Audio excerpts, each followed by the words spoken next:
The Bat and the Weasels, here on Chew English.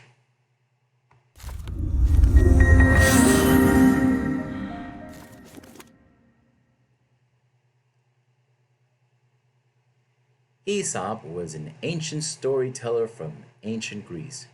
Actually, Aesop was a slave, and he spent his life, among other things, developing stories that had lessons. We call these stories fables, and we call the lessons morals. So here on Chew English, we take these stories or what I call little bites, and we take these bites one at a time.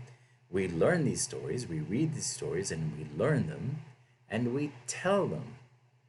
We learn it until we're confident enough to tell them and share them, and this way we increase our English language proficiency.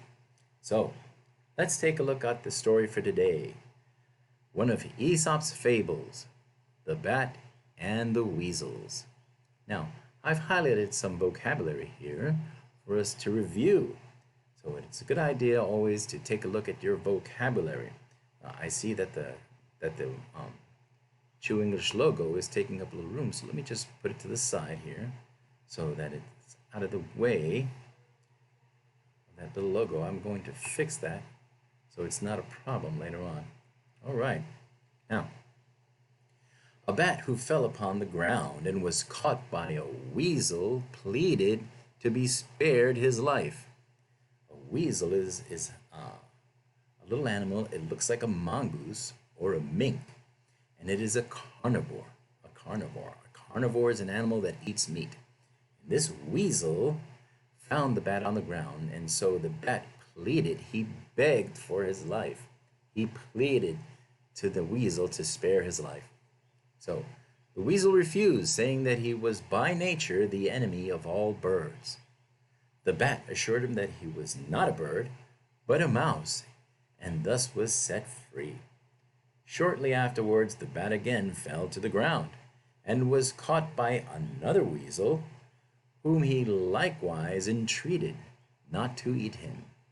Entreated. He told him another story again. He entertained him. He entreated him. He entertained him with another story because, in fact, it was a lie. So he entreated not to eat him. The weasel said that he had a special hostility towards mice. This weasel was different from the other one. The bat assured him that he was not a mouse, but a bat, and thus a second time escaped. Now, the moral of the story is that it is wise to turn circumstances to good account. These are the lessons that we have from Aesop to this day. And we can share these stories with our children and with our students and with our loved ones. We can share these stories with our friends. So replay this video as many times as you feel that is necessary until you feel comfortable that you can tell this story on your own without reading it.